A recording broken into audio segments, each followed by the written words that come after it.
Hey everyone, and welcome back to the Bearded Apologist. Today we're taking a look at the question of if the universe indeed had a creator, if the universe had a beginning to it, why does the creator have to be what we recognize as the creator God?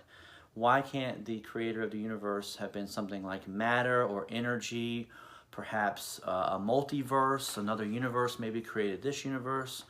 Or, as we'll see in a clip later on in a video, why can't the creator of the universe simply be a supercomputer of some kind?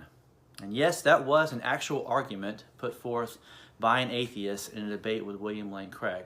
So we're going to take a look at the nature of the universe, what we know about it from the Big Bang, having a beginning and so forth, and argue as to why the attributes of this creator point toward the theistic God, not toward something like matter or energy or something of that nature. Now, one thing you'll notice about the argument I'm putting forth here is that I'm not relying on scripture.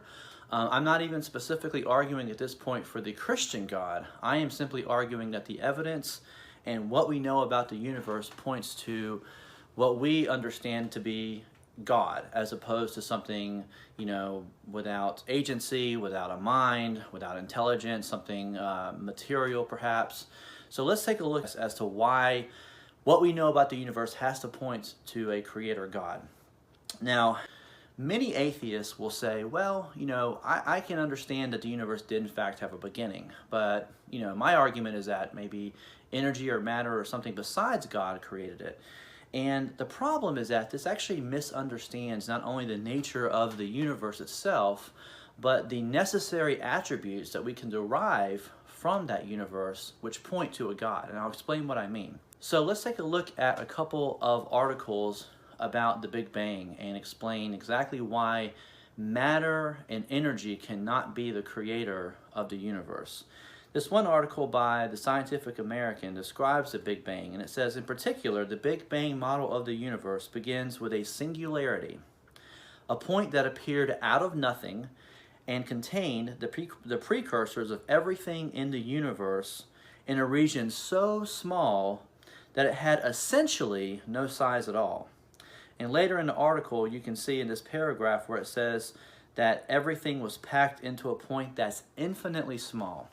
Well, if something is infinitely small, that's just another way of saying nothing, which is why early in the article it said that the universe appeared out of nothing. So there was nothing, and then there was the universe. Now, the universe as we know it contains time, space, matter, energy. It contains all of that. So all of the material matter, all of the energy, all of time, all of space, all of that is in our universe. Now, this means that the creator of the universe being outside of the universe has to be something besides matter and energy and so forth, because matter and energy didn't exist until the universe did. So this points to an attribute of God where he is timeless, he is spaceless, and he is immaterial. In other words, not made of matter. Another article describes it this way. It says, the Big Bang did not expand through anything.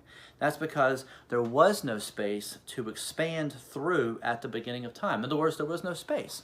So space, time, matter, energy, all these things came into existence with the Big Bang. And what that means is that energy, those same properties could not have created the universe. The universe could not have created itself, in other words. There is no such thing as an entity that can create itself. Because think about it. To create yourself, you have to exist. So the argument of something creating itself would mean that something existed before it existed, and then it brought itself into existence, and that's an absurdity. So again, what these qualities of the universe point to is that the creator of whatever it is, which of course we believe is to be God, the creator had to be outside of time, that's timeless or eternal, spaceless, and immaterial, meaning not made of matter. Couldn't be matter, it couldn't be energy. And again, we can derive that from what we know about the universe. The next quality that we can decipher from the universe is that, or from the creator of the universe, is that it must have been, or he must have been, extremely powerful. I mean, to be able to bring the universe into existence with all of its matter and energy and all the natural laws that are in it, the physical laws that are in it, it must have taken immense power. And of course, as believers now, we believe that God, that the Creator God, had that immense power. Now, a lot of people could say, well, isn't that just a God of the gaps? Because maybe atheists, maybe science doesn't understand what device could have brought, or what mechanism could have brought the universe into existence. Some atheists have posited that another universe brought our universe into existence. Well, the problem is there's no evidence for any of these other mechanisms. There's no evidence for a multiverse. So all we're saying is that what we know about the universe, everything we know, points to a creator who was timeless, spaceless, immaterial, very powerful. And we're going to see that there's two other important characteristics that, again, align more with the theistic God than whatever atheists believe was responsible for creating the universe. So another quality of the creator is that he had to be personal. He had to have agency. Now, why is that? Well, God could have simply chosen to not create the universe. It's that simple. He could have decided, I'm not going to create a universe, but he made the decision. Some agency out there had to make a decision to actually bring all of this into existence. And personal beings, like you or me, personal beings, we have choice. We have agency. We have the ability to decide this or decide that, to choose to do this or choose to not do this. So we know that the creator of the universe must have personal attributes, must be a personal creator of some kind. And this is why this model that we understand the universe to be does not fit with the atheistic explanation of it being matter or energy or something like that, because none of those qualities, none of those elements have a personality to them at all. And of course, one other quality that we can deduce from the universe is, or from the creator of the universe, is that he must have been intelligent. Obviously, to be able to have the ability to bring all this into existence takes power, but it also takes an immense amount of intelligence. Now, two reasons we know that, we haven't gotten into this yet with any of our videos because they're still new, but we know, for example, that there are physical laws within the universe that are finely calibrated to make life possible. That's known as the anthropic principle. If you've never heard of that, I would suggest looking that up. It's a very good argument for the existence of God. It shows that rather than thinking of the universe as being a giant accident or something that came out of nothing by, no agency, by no direction, no guidance, something put these physical laws into place, and they're so finely tuned that it makes life possible, that if they changed in even a minuscule way, that life as we know it would not exist. And of course, we know that, for example, we see design in DNA, we see it in cells, we see it in life, these are very complicated structures that, again, point to intelligence. The amount of information in DNA is astounding, and to posit that all of this arose just through naturalistic, unguided, random, blind chance really stretches the imagination. So, and again, we can look at the universe and see these physical qualities and understand that some intelligent being must have put that together. And there's another quality that's not directly related to the Big Bang, and we'll explore it later in another video, but it's the idea of there being a moral law that we all have as human beings. So this points to a creator who is moral as well, who has ethics, who has a sense of right and wrong. But from the Big Bang, my contention is that we can deduce the following qualities about what created the universe. This creator is timeless, spaceless, not made of matter, immaterial, extremely powerful, extremely intelligent, and personal. Well, if you think about it, all those qualities, they really add up to God. These are qualities that point unmistakably to a creator God as we understand it as theists. And again, I'm not saying at this point, this is not an argument specifically for the Christian God, although I do believe, of course, in the Christian God. But this at least shows that the atheistic explanation of how purely naturalistic and unguided processes brought about the universe, it just doesn't fit what we know about the universe.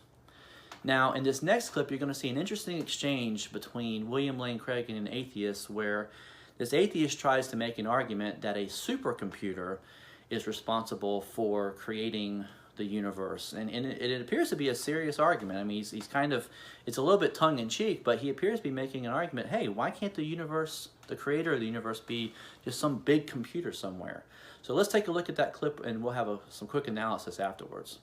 I was simply saying that this is not a mere matter of speculation, that there's more than a tiny bit of evidence on the table. But is he saying Evidence for what? Evidence for a beginning of the universe. Yes. Well, we know that. Nobody disputes All right, well, that. that's what I'm offering in this first argument, is the evidence. But why? because there's a Because nobody beginning disputes doesn't it. imply a God.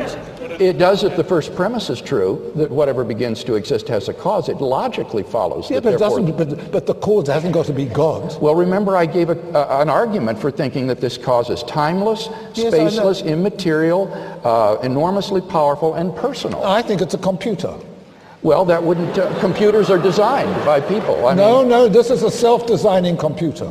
Timeless. Timeless. well, that's a contradiction in terms. Why is it time? What's contradictory about it? A computer has to function, it takes Oh time. no, this is a special computer.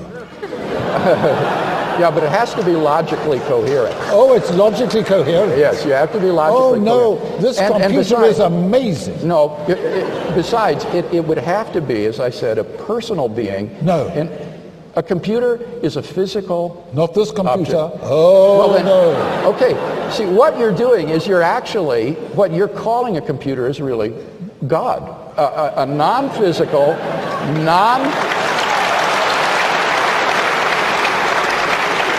it's just another word if you rob it of all the attributes that make it a computer. So as Dr. Craig points out, you know, if you're going to take something like a supercomputer and basically rob it of all the attributes that make it a supercomputer, you know, computers, they're made of physical components. They're made of matter. So you can't, so they're made of matter. They're not eternal because they had to be created at some point. But if you're going to take a supercomputer and essentially rob it of all the attributes that make it a computer and give it new qualities, well, aren't you just really calling God a supercomputer at that point? I mean, what you're describing is God. You just don't want to call it God. And I think that's the point that Dr. Craig is making in this exchange here. So hopefully this provides some explanation about why we believe the creator of the universe and the evidence from the universe points more toward a theistic God than atheistic causes. So thank you guys for watching. Leave a comment, ask some questions, and we'll take a look at them and see what you guys say. And we'll be back soon with our next video. Thanks again.